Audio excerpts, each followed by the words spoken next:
President Trump, I want to follow up if I can. Am I allowed to respond to him? Well, I'm going to ask you a follow-up. You can do whatever you want with the minute that we give you. I want to follow up. You want to impose a 10% tariff on all goods coming into the U.S.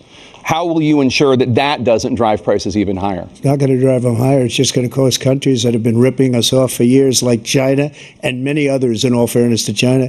It's going to just force them to pay us a lot of money, reduce our deficit tremendously, and give us a lot of power for other things. But he made a statement. The only thing he was right about is I gave you the largest tax cut in history. I also gave you the largest regulation cut in history. That's why we had all the jobs.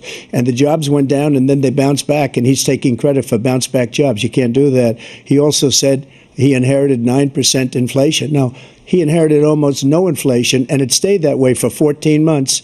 And then it blew up under his leadership because they spent money like a bunch of people that didn't know what they were doing. And they don't know what they were doing. It was the worst, probably the worst administration in history. There's never been. And as far as Afghanistan is concerned, I was getting out of Afghanistan, but we were getting out with dignity, with strength, with power. He got out. It was the most embarrassing day in the history of our country's life.